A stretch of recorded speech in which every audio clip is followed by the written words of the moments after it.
Greetings, this is Tanaka Rodney Chinom representing Golden Cloud Network, and we're talking about research. Research, that skill that we use to find solutions to the problems that we identify in society. It's something that we use at work, at school, wherever we are. We have to carry out certain researches so that we may understand what's going on in our environment. And the more we understand what's going on, the more we can make improvements. That's what we're on today. And last time we spoke about finding the right research topic, because that's where it starts. You can't go anywhere, you can't progress, you can't improve without asking the right questions.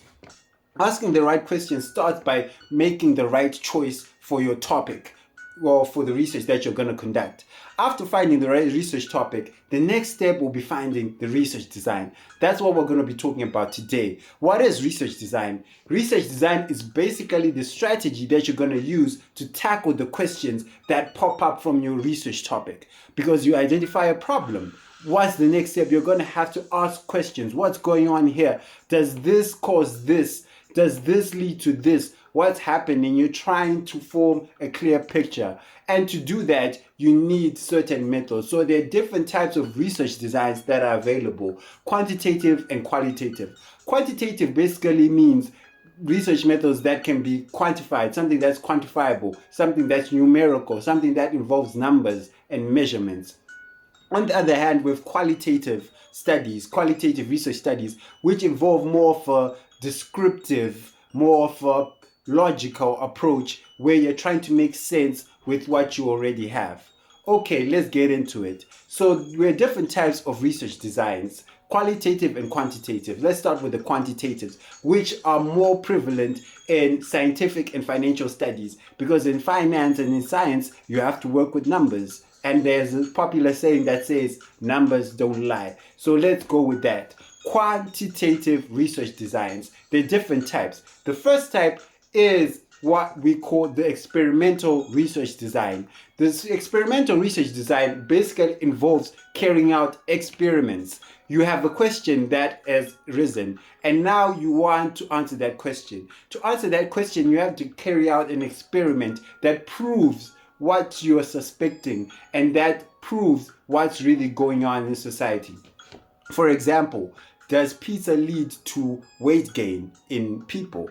That's a question. So in order to find the right answer to that question, to this research that you're conducting, you have to carry out an experiment. One way of doing it is carrying out an experiment where you take an individual and you isolate them and you put them on a pizza diet for 1 month, and you monitor whether their weight increases or decreases. So the experimental research design is one that is closely monitored and controlled. So you will be sure to know that the results that you're producing are accurate because you are in control.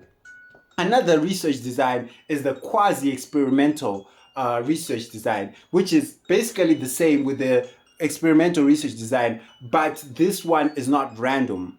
In experimental research design, the subject that is in the study is picked randomly, whereas in quasi-experimental research design, the subject is not random but is actually selected for various reasons. Okay, so moving on to the next research design type in the quantitative research methods, we have what we call the descriptive research design. And the descriptive research design can be joined with the correlational research design. So these two research designs are similar in the fact that, hey, we are not in control of what's going on. We want to ask a question, right? But we are not in control of the situation that we are trying to investigate. For example, using the example that we used before about weight gain based on the choice of our foods, right? In this situation, we cannot ask the question, does pizza make me gain weight? Because there's no way where we can monitor the whole situation and prove that pizza does indeed cause me to increase in weight. But we can use the data sources that are available in that space and time to come to that conclusion. So we have to rephrase our question to, does pizza consumption contribute to weight gain? right? This is a much better question, because in that way, all we have to do is provide the evidence that we have found. All we have to do is provide the proof that we have found that links pizza consumption to weight gain. Instead, we cannot make a claim that it does cause a weight gain because we're not there, but we can show receipts. In these methods, the correlational and descriptive research design, we use data sources such as, in this context, receipts. Okay, we're trying to investigate whether pizza is causing you to increase your weight. Let's see your diet, the diet that you've consumed over the past month. Let's see your meal plans. Let's see the receipts of the food that you have bought.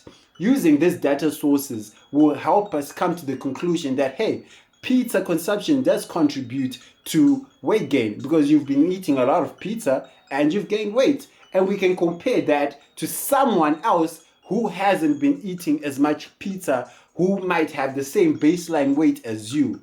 So this is another way of answering questions. But if you were paying attention, you'd see that the question changed with the research design that we're using. So the choice of your research design determines the question that you're going to ask, or vice versa, in the sense that the question that you're asking will determine the study design, the research design that you will use. So moving on from quantitative research designs, there are qualitative research designs. Qualitative research designs are more prevalent in areas or fields such as law, where certain things cannot be quantified.